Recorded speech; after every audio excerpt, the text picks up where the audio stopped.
All right. Anyone watch the Super Bowl or something? You want to win? Super Bowl? Eagles? Eagles? Right answer is Eagles and not the Chaps. Right? What's the best part of the Super Bowl?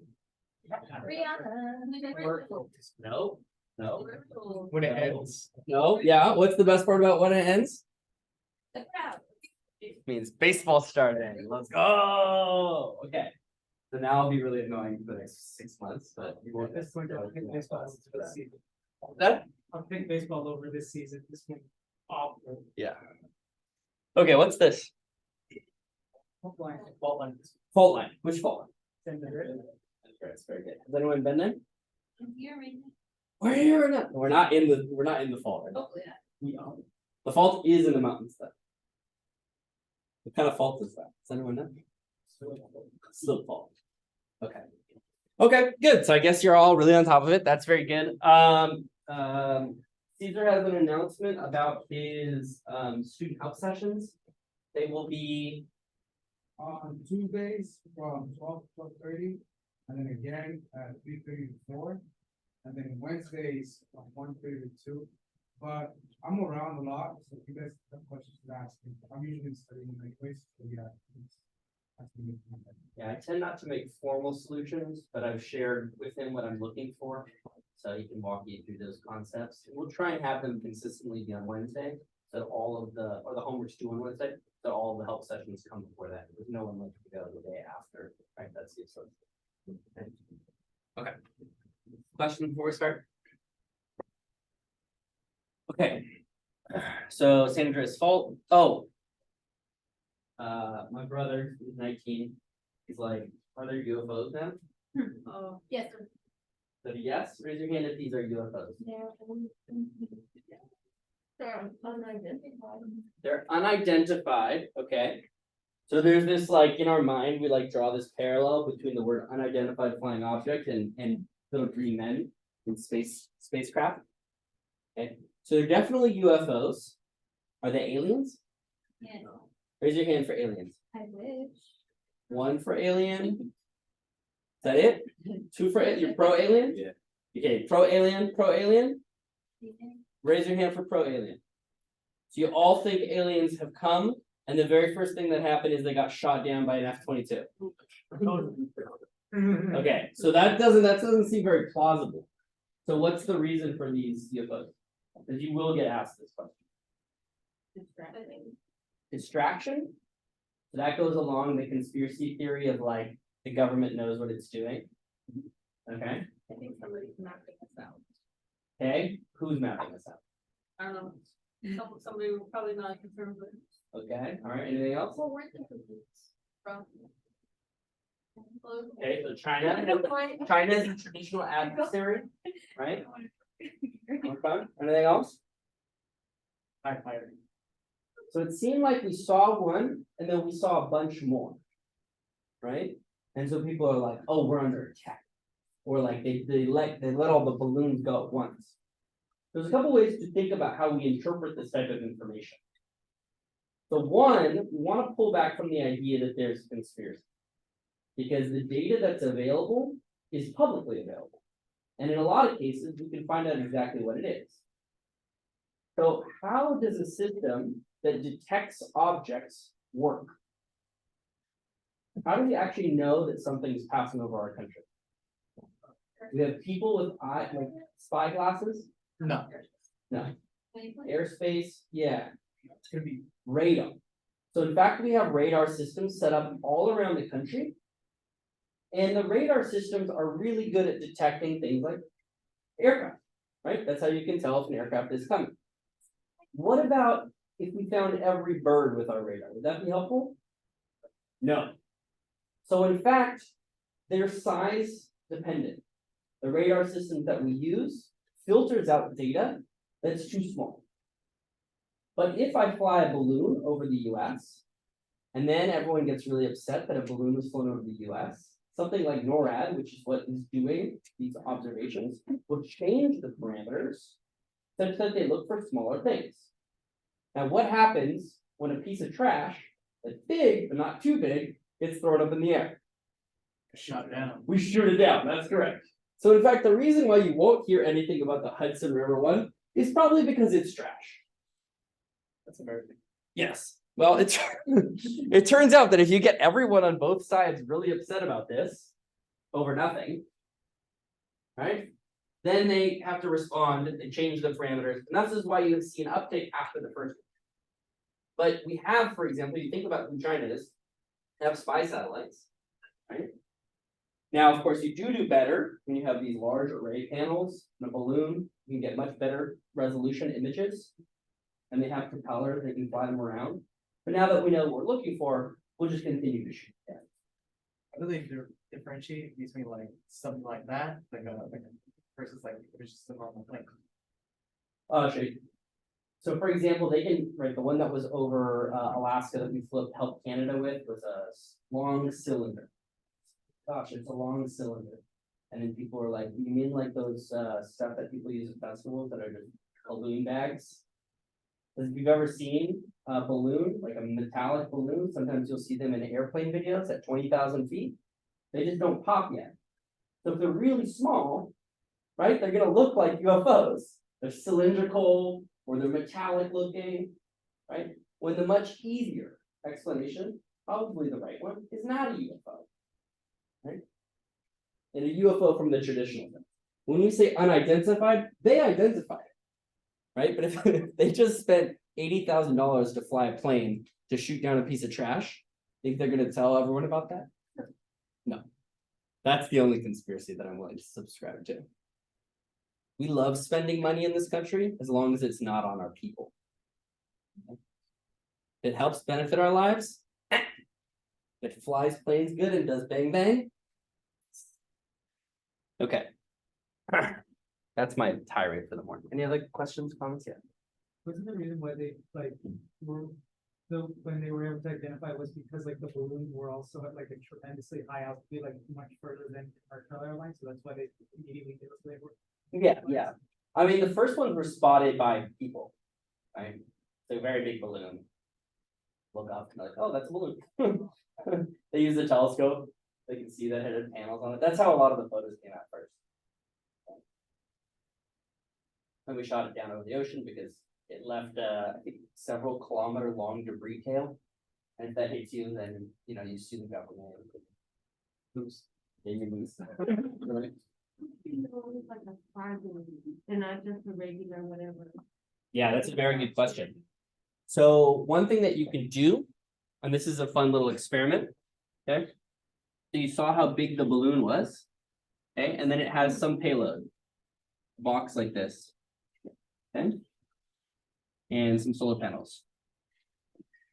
And if you just do a simple assumption about how big it is, okay? You say it has a certain volume, and you put helium in there. You say how much can it lift? Because it's floating, right? It's not going up, it's not going down, it's floating. And it turns out it can lift about 7,000 pounds if you do some estimates. And these weather balloon things are like 40 to 60 pounds traditionally. So what are you doing with all that extra weight?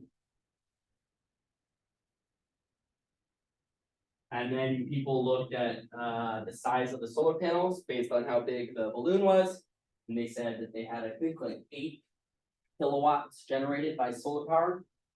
To generate that for just a typical weather station, all you need is a pressure sensor and a wind direction. Very little power.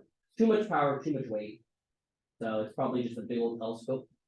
The benefit to a big old telescope and maybe some propulsion, like you have little rudders flying you around. The benefit to that is you can fly over a nuclear site and just look down and go, "Ooh, I see you." But it's kind of silly because we've known this for a long time that satellites fly over us, and so we don't just leave stuff out. So I don't know what they're trying.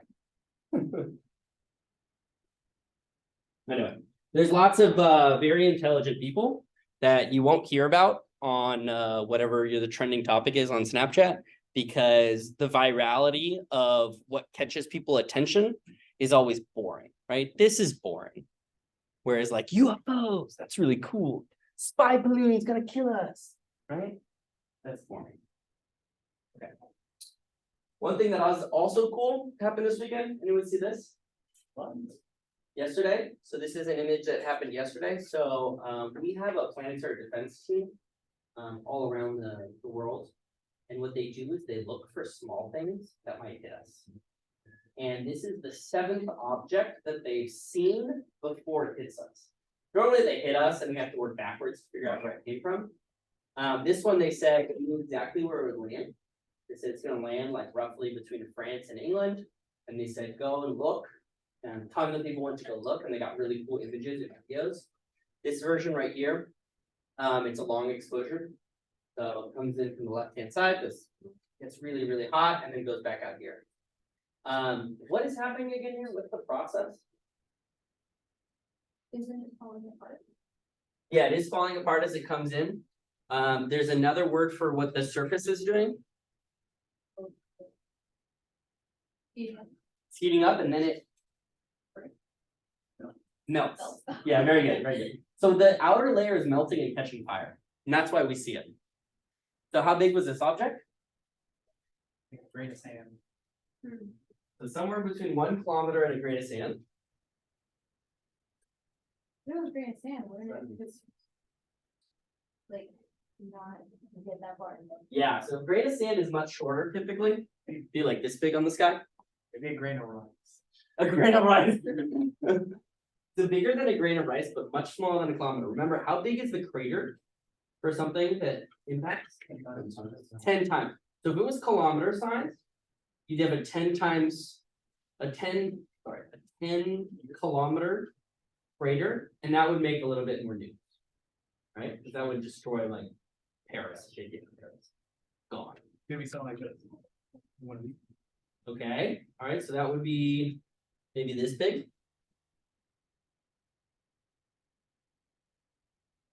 It's a meter. And the reason why it's a meter is this section here. You can't tell because it's a picture, but when this was at its peak brightness, it's about the brightness of the moon.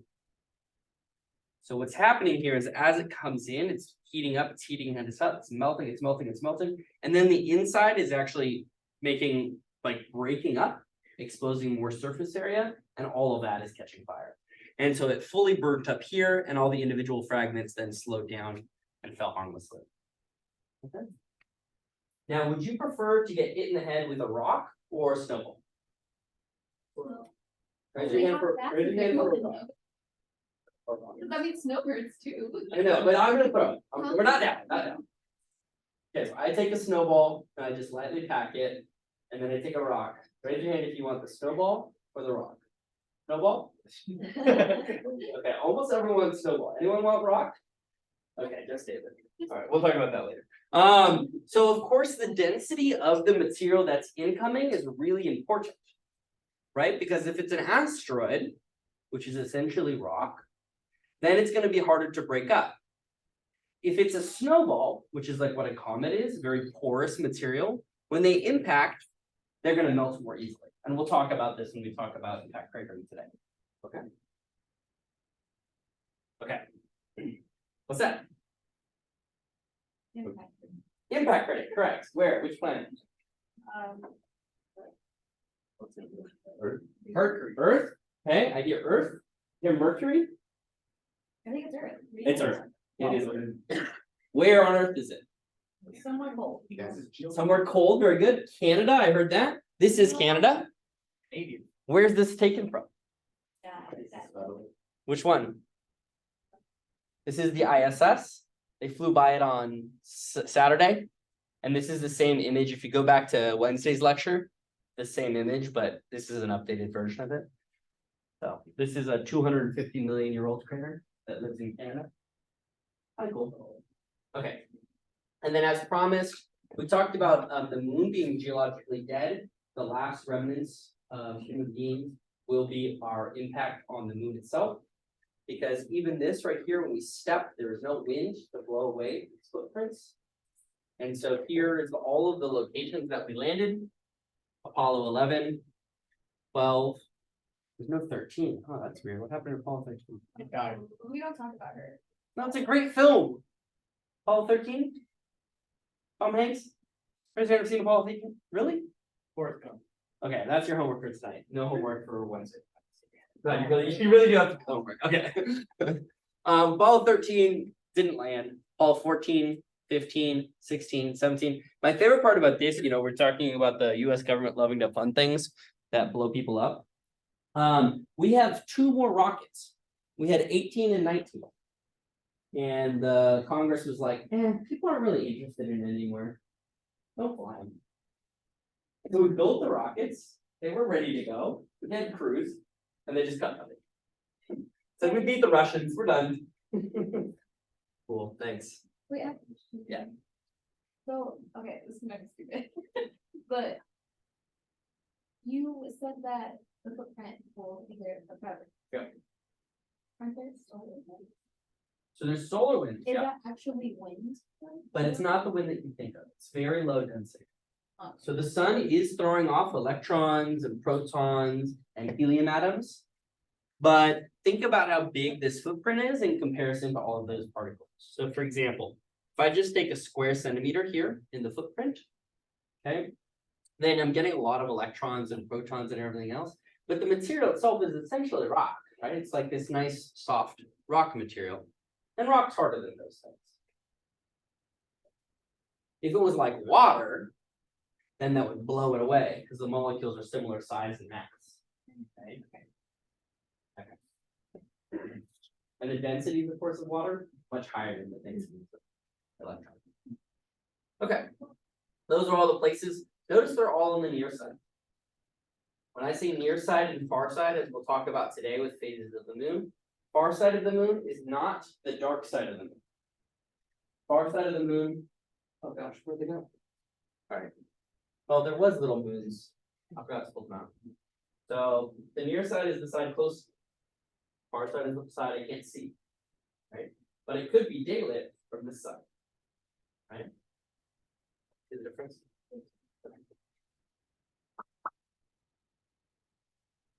All right, which of these 2 surfaces is older? I'm going to show you this surface. Which surface is this, by the way? Mars. Why is it Mars? Red. Red. Okay, very good. There's 2 red surfaces I'm going to show you though. There's a different feature I want you to notice when you look at Mars, or 2 features that will show you that it's Mars. You don't have to have memorized this, but this one here, is that ringing the bells? Olympus Mons. Olympus Mons. Yeah, this is the biggest volcano in the solar system. And then there's this thing here, kind of grainy.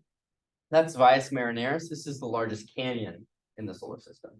So this entire thing is one canyon system. The Grand Canyon would be like this. Very tiny. So have a look at this for a few seconds. Okay. And if I go between these 2, you'll see the work of a graduate student.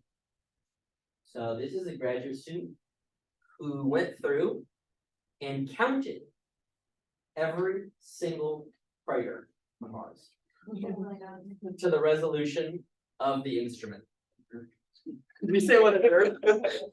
I mean, this is the funny thing, right? They talk about, neurotypicality is just a phase or something like this.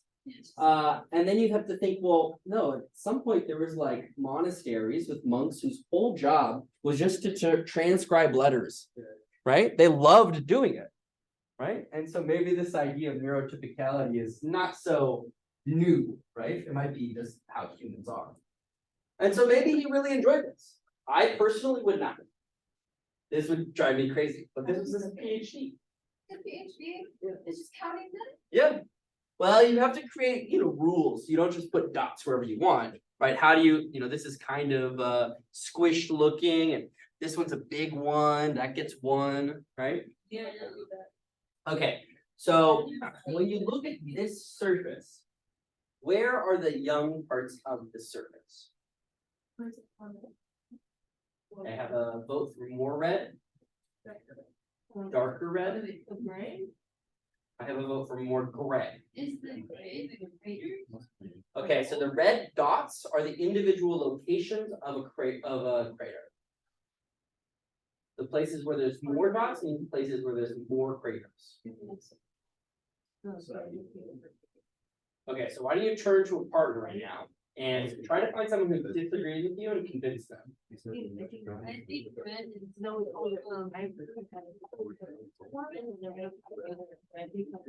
yeah.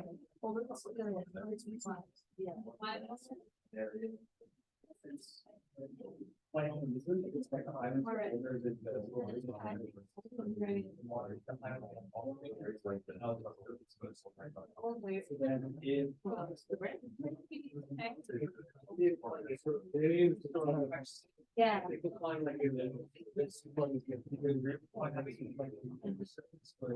Evidence is greater. And it's been that. Yeah.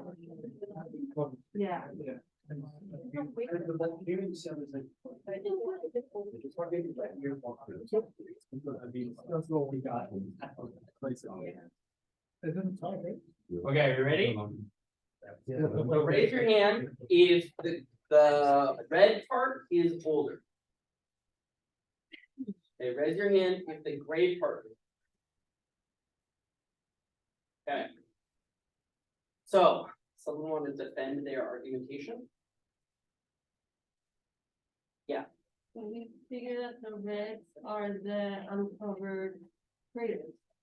The gray, Uncovered craters? yeah, the gray has covered the other one. Right, okay, so yeah, so a way of saying this is that the gray here, for example, from Olympus Mons, which are volcanoes, have covered up where there would be old craters. So red, of course, is older. And gray is younger. Very good. Okay, what about this region? Old or young? Kind of like middle age, like me, right? Over here? Old. Old, like other people in the department, right? Okay, and then here? Young. Like you guys, right? Okay, and then down here? It's getting this wrinkle. No, not good arguments because I can't tell. This is the poll. Oh. Unwrapping it at the pole is really hard, right? Like I can't see a dot here because we spread really wide. So in fact, this map gets less reliable towards the top. You have to have a separate map that just looks at the pole. Okay, let's make a comparison. I'm going to compare it to this body now. Okay, this body. Lots of craters or not that many craters? Not that many. Not that many. So who's older, this one or this one? Surface? Yeah. Mars's surface is older, and that's a really good point, right? We can't tell anything about the interior of these planets. You don't even know what planet that is unless you do. What planet is this? Raise your hand for Earth. Honestly, I don't know. Is it a moon? Raise your hand for a moon.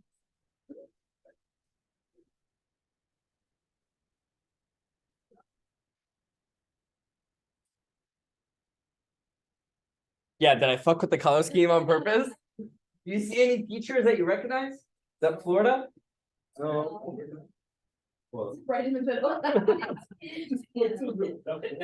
Looks like water. does it look like it looks like water? Okay, that's a good argument. You drink all the water. Is it an Earth-like planet? That's a very good question. Is it an Earth-like planet? Well, its surface is, what did you say? Dry. Its surface is young. Okay, so its surface is young. So if its surface is young, then it can't be one of these ancient ones like Mercury or the Moon, right? Because we just said that its surface is younger than Mars. Interesting. So that's really eliminated because it's not Mars. What are we left with? Different planet. Gotta be Venus. Venus This is Venus. is the wrong color. It's technically. What do you mean the wrong color? We can't see the surface with our eyes, so we don't get to say it's the wrong color. I feel like it's the wrong color. Why is it brown? They're Okay, hold on. Too many questions at once. Do you want the colors explained to you or do you want to be grouchy? Okay, Both. so this is actually altitude. Oh, this is a map that shows something. Wow. So the blue parts are low and the red parts are high. Red? Okay, sorry. Get the whitish, like browny, I don't know what they're called. So blue is low. And this color, whatever you want to call that, is it brown? I think so. Okay. Tan is high. Topographic. Topographic, yeah. So it's just showing altitude. Because we don't know what the surface looks like. We don't know what it looks like in the visible. We have a couple pictures of landers. They survive for about 30-40 minutes. We send them down with a little color code. And we know what that color code originally looks like. We turn it into a picture. And it just looks horrible. It looks like a haze. It's not very funny. But we don't know what coal surface looks like. We know like what places look like. Now to go back to the point, we said that this is a very young surface. You don't have to already know this, but how old would you think this surface is? In years. Tens of years, hundreds of years, thousands of years, millions of years. Hundreds of millions of years? Anyone for billions of years? That concept of time is just. Okay, millions. So our surface has only a few. So the Earth's surface has like one in Arizona and like a couple in Africa and like one in Canada that are big. Very, very few craters on Earth. And Earth's surface is in some places quite young. Here, the oldest surface that we could find is about 600 million years old.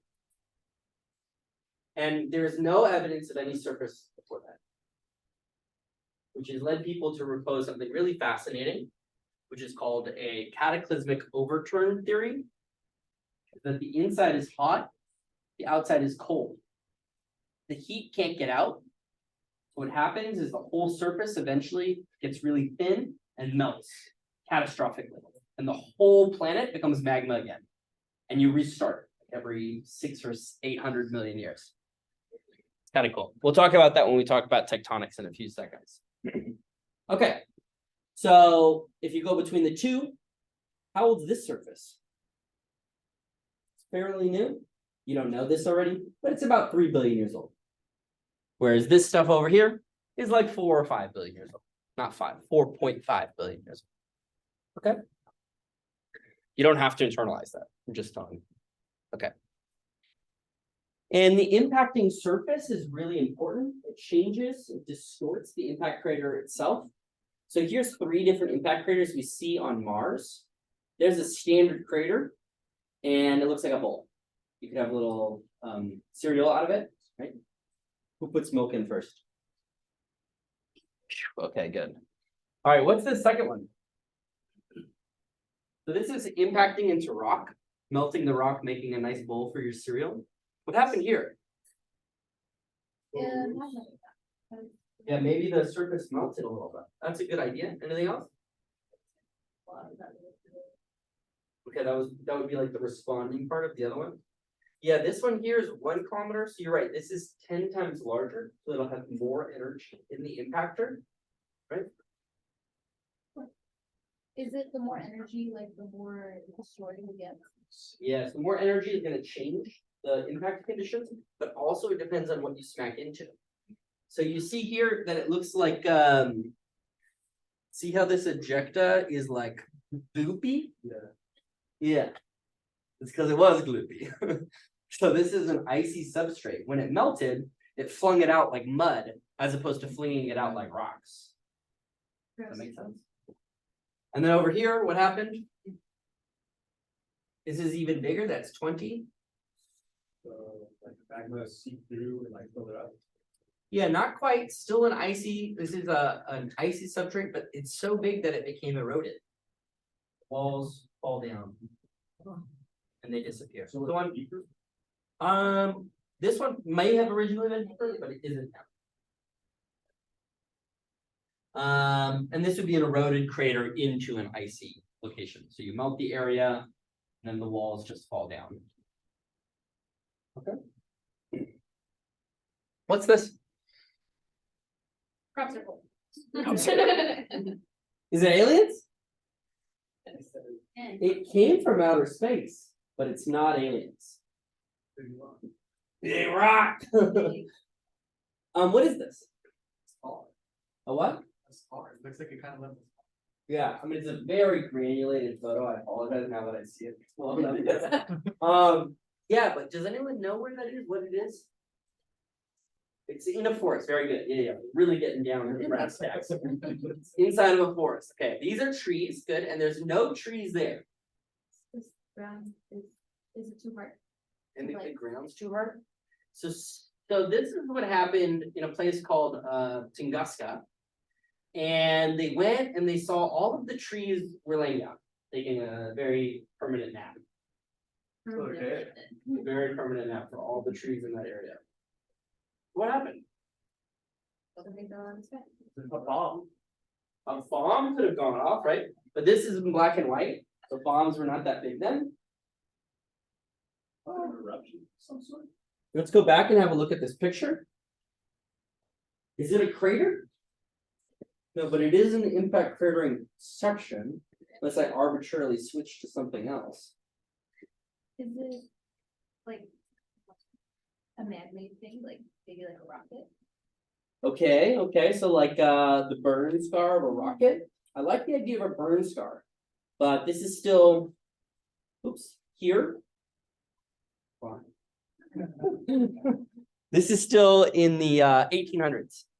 So people heard a big bang, and they went and they saw all of the trees were laying down, taking a permanent nap. Imagine you were hunting for bears. You're like, I thought you were there. Okay, so in fact, this is something called an airburst. And this is what happened at the very beginning where we were talking about that 1 meter object that came in and burned up before landing. So small objects that fully burn up before they land, they take that energy that they come in with and they turn it into melting of their surfaces. But if they're large enough, they can sometimes violently explode. Like that. Bang. So this is an explosion that occurs above the surface. And what you see here is basically a shock wave that came down, hitting all the trees, catching them all on fire. You notice that they're not green and knocking them over. Okay. So this is the famous one. It's, I think, almost 10 years ago. Because I remember I was in grad school, which is sad that I'm realizing now. So this is what's called an airburst. Okay. And this is great because this is back when dash cams weren't so popular, but the Russians had tons of dash cams because everyone's trying to like rip them off for insurance fraud. And so they would have these on. And this is a very Russian. Has anyone seen this video already? Yeah. Has everyone seen this video already? Okay, this is just for Kobe and Lucia then. Oh God. Oh God. So, that's open, all the way to the.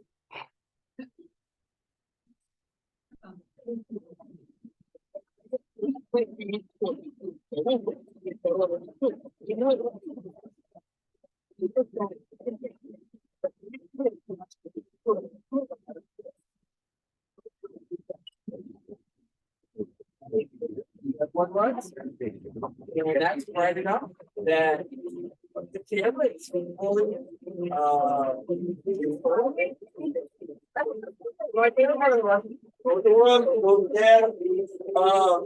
doesn't give a shit. Well, of course, the problem is that many people who saw that did what?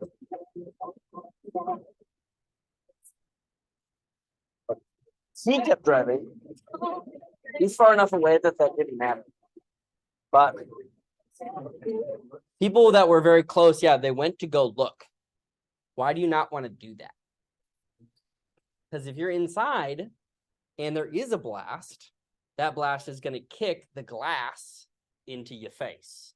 So in fact, no one was hurt by this directly, but shattering glass did injure a number of. Where's the glass?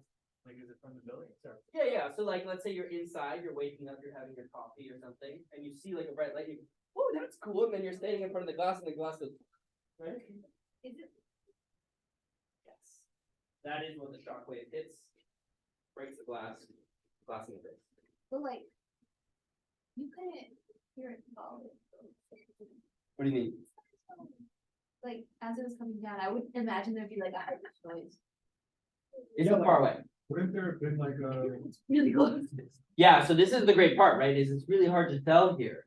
I mean, how big is this object? How far away is it? How fast is it going? We only know one of those. Right? We know how fast it's going. On average, how fast is it going? 18,000. 70? That is orbiting. Oh, yeah, it's 25. It's like 70,000 miles. So in sort of normal terms, that's about 30 kilometers per second. And how long did this thing come down for? Approximate. Too long. What? Like 4 or 5 seconds, I would say. So 4 or 5 times 30, like 150 kilometers. So this thing was burning up for basically, right, it's coming in at an angle, burning up across the entire atmosphere. 150 kilometers, okay, from here to here. If you were imagining if this was directly overhead, 150 kilometers would look like what in the sky? So we have to be really far away from it for it to be a small portion of the sky. So this is only about this far in the sky. Okay. They're far enough away to be seen. But like if it was outside, it was far. Would you be able to like feel the heat or anything like that? No, this As it passed by? this burst high enough up that you wouldn't have the heat, but you would have the sound. Well, what's the sound like? Is it- Bang. Oh, just bang. Yeah. I mean, that's a great way to enter the new year though. It's that's a concept, yeah. Note that, Is it yeah. good luck? Or Is it bad good luck? luck? I hope it's good luck. I Yeah. mean, is this like you survive? How big is the thing? Oh shit, yeah. This one is bigger than the one that we just saw. I'd say like. Oh, okay, so then I know it's 5 meters, 50, 100 meters. 50 to 100 meters. Any other guesses? 10 meters. So 5, 10, 50. Okay. It's about 17 in diameter, Kelly minutes. Okay. There's some other sizes here. So this one is the Tunguska comet fragment. So that circle that I showed you before was comet. So much bigger though, right? It burned up the sun. But it burned up. Why did it burn up? weaker material. Weaker material, it's ice, it's like having a snowball thrown at your head. This is chiller than this was. Now, this didn't create an airburst. I mean, it blew out some windows, but it didn't knock trees over. So if you make this thing, you know, Behringer crater size, this is smaller than this. What the hell? Mateo, you must be lying. What is this made of? Not even solid rock. Metal. Remember that one is made of iron nickel. So this is iron nickel, this is normal rock, and this is ice essentially. So it really matters 2 things. One, what you're made of, and then whatever you're hitting is made of. Right? So we use this like hand wavy thing of a factor of 10. Sometimes small stuff burns up. Sometimes big stuff doesn't burn. So yeah, so here's the, you've been on a Boeing 747? What? People been on planes before? Oh, no. I haven't. Okay, so just imagine, let's see, what would 17 meters be like? 56, so it'd be like the size from here all the way to the back there probably. So like a rock the size of this room burning up as it comes down at 70,000 miles an hour. Fun, right? What a light show, yeah. And of course, the thing that burned up, so where's the meter stick? They're over there, right? So the stuff that burned up on Sunday, about this big. Okay. Okay, so we did it, impact cratering. Questions? Okay, let's talk about tectonics. What is tectonics?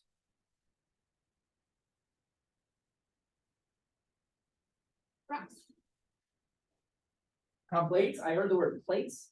Is it plates? Is it the movement of the mantle? Is it the movement of the mantle? Okay, so we got some definitions here. The movement of the mantle, we got plates.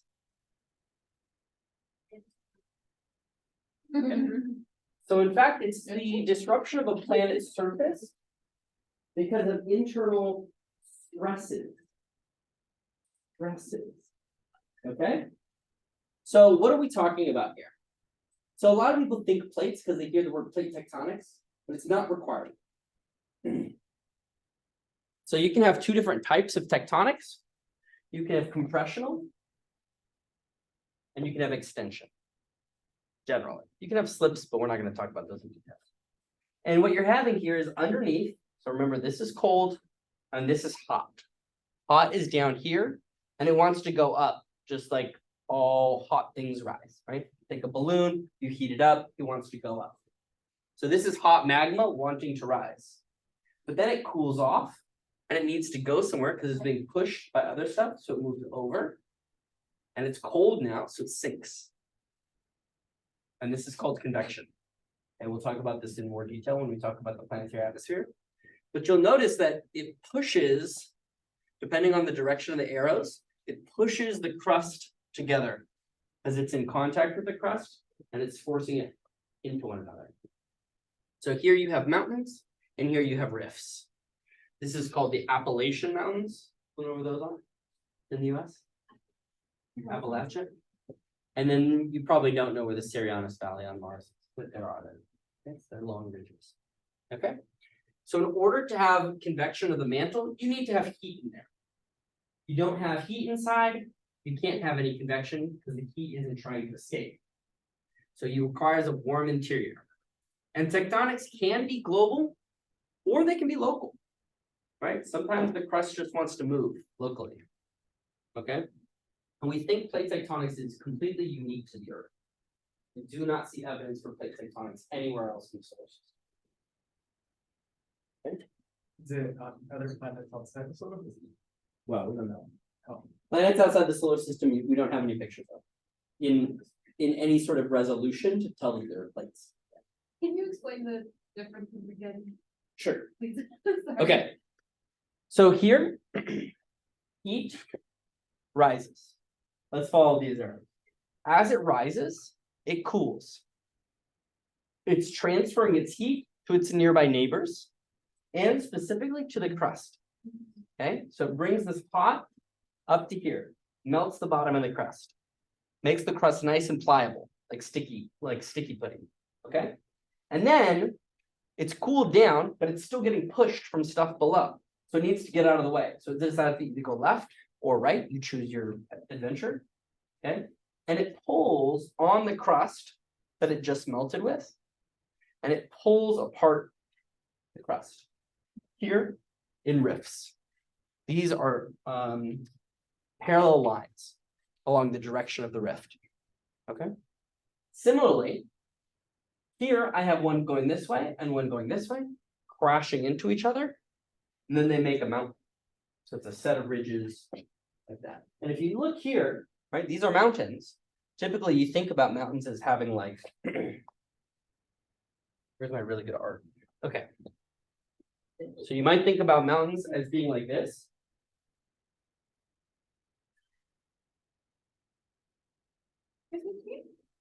No, these are mountains, right? Like a cartoon of mountains, right?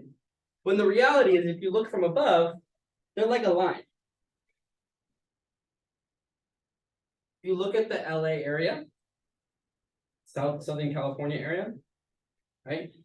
As you drive by it, you'll see that there's a bunch of peaks. But if you look at the basin, say this is the Inland Empire, what do you have?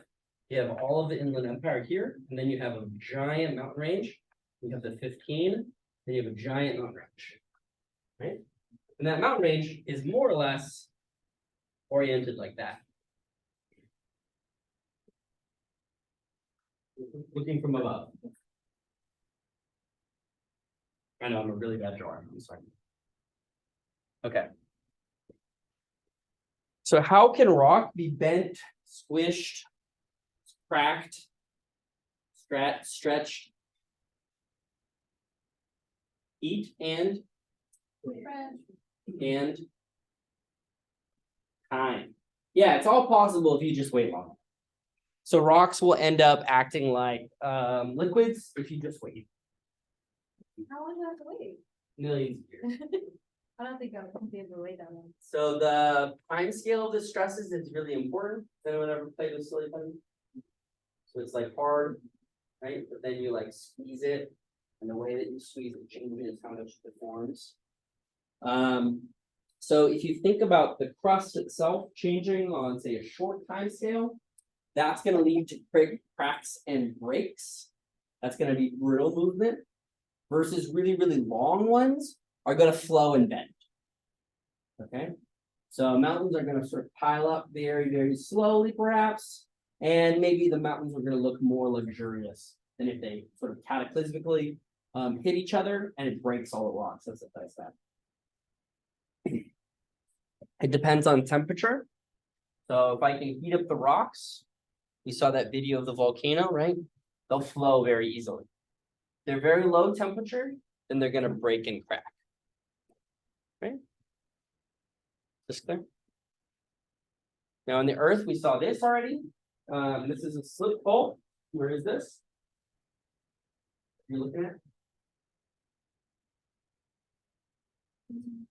Like water or What am I looking at right it looks like the road kind of.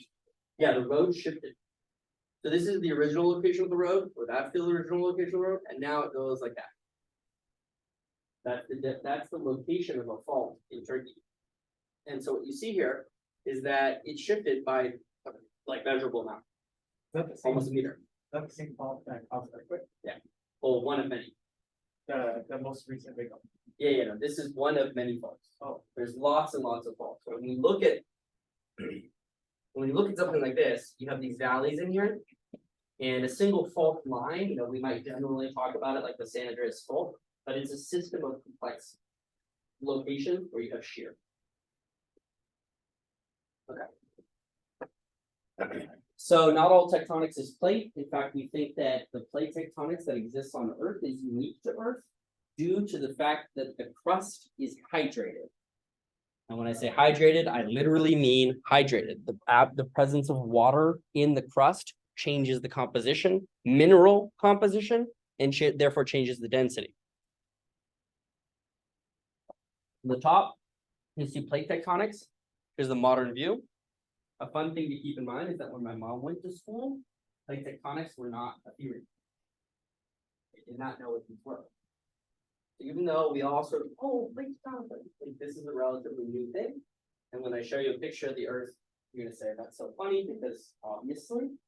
But they had no idea that the Earth had these plates that interlock. And so you have two different types of crust. You have continental crust, and you have oceanic crust. Oceanic crust will sink. Continental crust tends not to sink. Now I know we're all about to fall asleep. Which? But I'll see too. All right. Why? No, look what it says. It says no deadlines and unlimited deferrals. Then why would I? Okay. Why? So which is more dense? Continental crust, the stuff made of continents, or oceanic crust, the stuff under the ocean?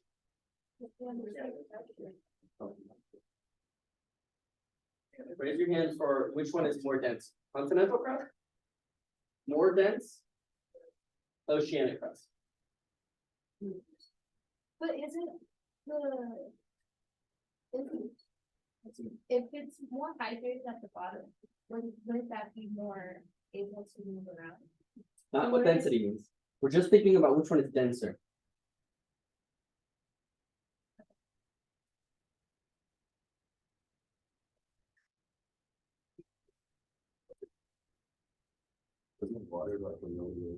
So you're thinking about the water. I don't want you to think about the water. Okay? Because I'm not a geologist. Add water into a rock, no. Right? It's not dissolved in there. It's a different mineral. And the mineralogy is different. I'm just asking if oceanic crust sinks, which is more dense? Continental crust or oceanic? Oceanic has to because it's sinking. Okay, so if I have two pieces of oceanic, okay, they go next to each other, one will go under the other. Do I ever have oceanic going on top of continental? No, never. It's too heavy. Well, it's too dense, it's not too heavy. In fact, the continental crust is quite heavy. But remember that what we're standing on right now is like a little rock bar on a magma ocean, right? Every time that you walk around and look down, and be grateful that the rocks that you're standing on are buoyant. They're floating on magma. So that's modern plate tectonics. You have melting, you move the continental crust around, and you have more melting. When you have oceanic crust go under, it finds melt able to come up to the surface, and you get volcanoes. What's a place on Earth where you have oceanic crust going under and continental crust right at the edge? Nope. Nope. Okay. Oceanic crust is going under, and volcanoes and mountains are right above it. No. Japan is correct. Any other places? Yes. What's the ring of fire? Other than a great Johnny Cash song. And your Xbox It's volcanoes. Yeah, volcanoes along the coast of what? It's along Pacific. It's all around the Pacific. Okay. And in fact, we're going to see this when I'm going to show you a tectonic map really shortly. This is also the reason for the Andes. The Andes are oceanic crust piling up against continental crust. And you can see this dichotomy whenever you see a giant trench next to giant mountains. You'll know right away, boom, that's where oceanic crust and continental crust are interacting. Japan is the opposite, so let's flip it around in your mind. So you have continental crust, and then you have a giant rift next to Japan, oceanic crust. Okay, what's this part over here? This is just melting. So this is lava just coming up to the surface and poking its little head out. This is Hawaii. Hawaii. This is volcanism that just, thank you, hello, hello. Okay. Does that make sense? And if I have two of these smush into each other, what's that an example of? Two continental crusts smush into each other? Mountains. Which mountains are a great example? Don't know if Sierra Nevada are a good example. Himalayas. Himalayas is the most famous one because essentially India was just driving drunk one day and like Asia was just hanging out having a good time, and then the Himalayas were like bang, and they've been smashing into each other for millions of years. Every year Himalayas get taller because this pileup is still occurring. It's smushing. And I'll show you that in a few seconds. Now on the bottom is Venus. Venus doesn't have plates, so it's just a blob. Okay, now what happens when you don't have plates? You can't take one thing and put it under the other. You can only make them squish. So you get this accordion-like feature. You know what an accordion is? Okay, let's make sure. Okay, so you only get squishing like this. And in fact, we can see that when we see this picture of Venus. So you have a volcano here, and you're making new crust, but the rest of the crust needs to get out of the way. And so it makes these concentric circles that look like they've been squished. Okay? Yeah. So with those types of like amorphous plates, does that make the ground like unstable or? No, this is still very thick crust, probably. Venus is very volcanic, probably more volcanic than the Earth. It's hard to say exactly.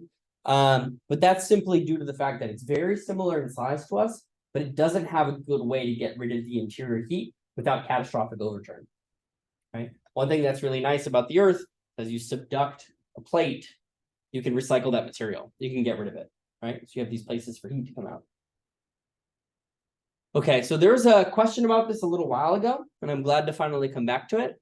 So this is the Yellowstone caldera. Has anyone been to Yellowstone? Anyone heard of Yellowstone? Beautiful, right? Okay, so there's a 3-part series you can watch about it. BBC, pretty cool. Just finished going over it. You just finished going over it, yeah. And so here you have this giant caldera. Caldera is basically the mouth of a volcano. So this is a hot spot, similar to how the Hawaiian Islands form. And what you can see here is that it's resurfacing the Rockies. So these are the Rockies here. And this flat area here is because the caldera just melted the rock and made it flat. And this is super good farming because this is a very nutrient-rich soil. Magma tends to be very nutrient-rich. And so this is like where all of the farms, Twin Falls, Idaho, this is where they make potatoes. Okay? So in fact, the more that you stare at the earth and you just think about these four processes, the more you can understand different sections of them. If you're like me and you are a little kid and you don't have internet and you just have like almanacs and atlases, you would just sit there reading a book about atlases. But now you can do the same thing on Google Maps. And in fact, when you see it like this, you're shocked that they didn't figure out about plate tectonics earlier. Why? Where's the first most obvious evidence of plate tectonics? Africa, South America. Very good. So this piece right here perfectly fits into there. Right? Wow. And in fact, fossil evidence from here and from here matches them. I forget where exactly it is. It's like somewhere in here, there are these terraced jungles with these giant vertical blocks, right? Where there's a terrace, like a canyon, terraced jungles, where the wildlife at the top of the jungle, on the top of these plains, doesn't mix with the forest down below. And is more similar to its cousins in Africa, when they were first connected, than it is to the forest below. Does that make sense? Yeah. Did I lose you? Okay. So this is the really obvious one. Now, I told you that the Andes down here were from a subduction region. So there is a giant rift all the way up and down here. You see that darkness? And that's why fishing off of the west coast of the Andes is actually quite profitable. Material, like nutrient dense water comes up. Fishers like to eat it. We like to eat the fish. So you go fishing right there. You go over here. Okay, you see this? That darkness? That's another rift. Okay, all of this is a rift. And that's why there are volcanoes all along here, smashing into one another. Okay, anywhere else you see them? Oh, yeah, in the middle of that. Where? In the Mid-Atlantic. Yeah, what's this? Mid-Atlantic Ridge, is that coming together or coming apart? Coming apart, right? So this is what's driving the fact they used to be friends and now they'll never be friends again, right? In fact, if you go all the way up, you see that that goes right under Iceland. So go visit Iceland before Iceland disappears, because the fact that it sits on the top of this ridge, and as climate change is warming up the ice, which would normally keep the total weight of the island suppressed, now the ice is melting, the land is upheaving, and magma is getting out more easily. So potentially in our lifetime, you could see a catastrophic melting of ice. Fun stuff. Yeah. So, yeah, it's like, What would it take for like a new landmass to erupt from one of these volcanoes, like where the new island is created? It is right now. Hawaii has a new island that's being made currently.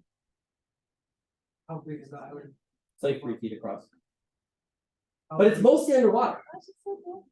right? So the thing is, if we just wait, it'll come up, but it'll take like millions of years for it to be big and biodiverse and interesting, right? Okay, so let's overlay this with the age of the ocean lithosphere. Isn't that cool? I overlaid them. Okay. So in fact, you have here very young in red, and over here very, very old. And if you look at the entire lithosphere, which is what we call the crust, it's very, very young, right? The oldest lithospheric crust is over here. It's like trapped. Whereas over here, this is all continental crust. Okay.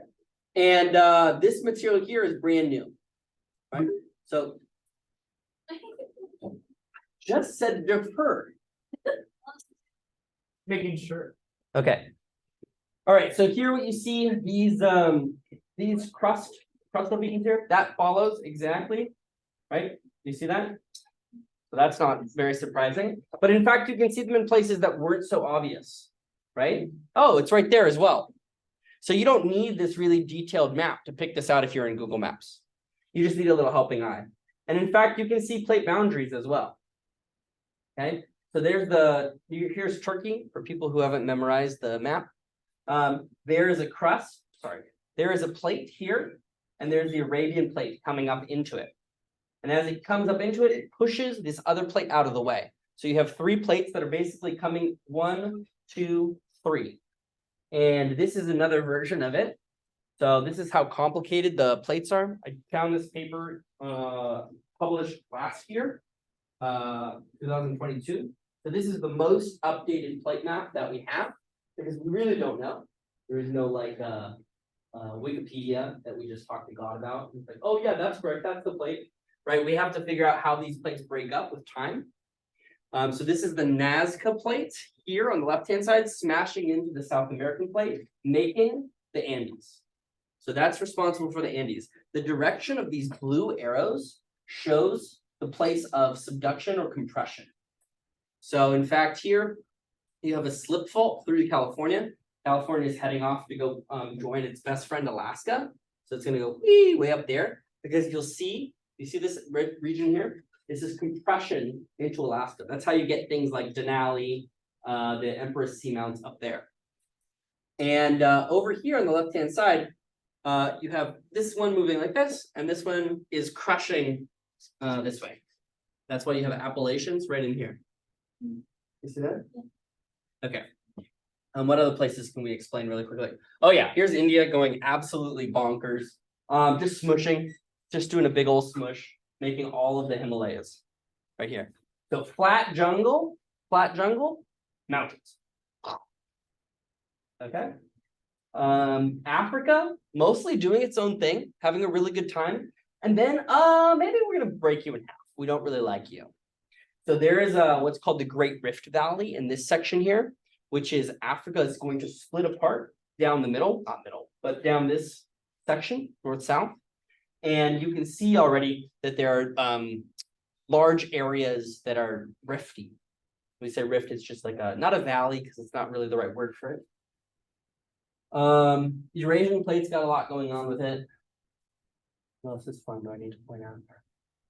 Oh, down here, is anyone going to the New Zealand research thing? There's like a New Zealand research opportunity. Oh, if you apply for it, you get to go. You'll see New Zealand is on a subduction area, and that's why New Zealand has things like Mount Doom, right? That's a volcano. And somehow Antarctica, totally chilling. I don't know why. There's also a dichotomy. There's a giant plate down here, and there's no plate up here that is like equal to the Arctic. Okay. This material, by the way, all of this continental crust, super old. Let's go back 1 second here. The oldest the oldest oceanic crust is like 280 million years old. Okay. The average age, if you look at it, you average these numbers about 60, 80, right? What do you think, say, the average continental crust age is? Is it hundreds of millions of years? Is it tens of millions of years? What? There's dinosaur bones in it. There's dinosaur bones in it? Good. So at least hundreds of millions of years old. And in fact, it's billions. Where's the oldest crust on Earth? What's that? The purple. This is oceanic, of continental. Africa? You'd think it'd be Africa, but it's not. It's Australia. It's right here. So Australia doesn't have dunes. So here, this material is getting broken up, duned up, and in fact, even though it looks like it's dusty now, that's only because we're currently seeing it. This used to be a giant forest. This has basically always been a desert. And in fact, the oldest crust in the world comes from places in here, zircons. They can't tell you where they are, but if you're a geologist, they will let you go there and find them. And they're like 4.5 billion years old. So these are crusts like from right after the crystallization of the earth. So really old, really, really young, right? Zircon? What is it? It's a type of mineral. Oh, okay. I was like, that's a big word. You won't have to remember. We'll talk about it. Okay. Let's talk about erosion really briefly. These are surface changes made by wind, water, or ice. This one I think is the most intuitive to most folks. We saw that there was some erosion into nearby buildings the other day when the water came in. So what's this in the top left-hand corner? Very good. Grand Canyon, and that's erosion by water. Yeah, so that's the water down there, and it's just cutting through the rock. The rock's like, oh, I'm cool. It's like, no, water's like, I'm cooler. What's this? Why? That's Yosemite, and that's erosion by ice. Specifically, glaciers. So glaciers are like ice rocks that move. So in fact, you can see here, this used to be a mountain, and now is a sheer face because ice was like, and just cut it like a knife. What's this? Dunes of sand dunes. Good. What's this? It's a delta, yeah. Or depending on which direction the flow is, right? It's either fuck, what are they called? Starts with an E. Road. No, sorry, my brain is absolutely dying now. It is a delta, but if we flip around the direction, this could also be a place where streams flood out. Estuary. This could be an estuary, but it's not, it is a delta. Okay. So the flows here are all going in this direction. But if the flows for some reason were going this way and dumping the material here and little baby fishes are swimming, that'd be an estuary. Okay. Where was this? Where? Good. This one? Good. Okay, good. I don't know. Somewhere. Yeah. So this wears away rock and builds up sand dune. So the same thing that's happening here is also happening here. Except rather than the Grand Canyon taking these little pieces of rock and depositing them into dunes, they're dragging them with them into the ocean and making. Where's the sand that instead of being dunes is in the ocean? On the beach. At the beach, correct. That's beach sand. So this type of rock becomes beach sand, right? When dragged away by water. And erosion can also create new features by depositing debris. So maybe you have some flooding and it brings with it some rocks and trees and then it deposits it dirty stuff in here. Okay. Erosion is only possible if you have planetary weather. There is no erosion on Mercury, there's no erosion on the moon because there's no atmosphere. So in order to have any erosion, you need to have had an atmosphere at some point. Okay. You also need weather. So if your storms or your winds don't move very much, then your winds are not going to be able to pick up pieces like dust. If you want to make a sand dune, you need to blow wind hard. Okay. Similarly, if you don't have any liquid water, then you can't make any rivers. If you don't have any rivers, then you can't make any canyons, right? If you don't have any water ice, can't have any glaciers, right? Does that make sense? So we'll talk about this in more detail when we talk about the atmosphere as a whole, but you need rotation in order to have strong weather patterns. Okay? Already said that. Okay, what's this? Now. Seashells. Mountains, seashells, any other votes? Beach rocks. Beach rocks? Any other votes? Is it Sand dunes, any other votes? like? Like a park. A what? Look like it's burnt, like there's burn scars. Looks like burn scars. Hey, what planet is this on?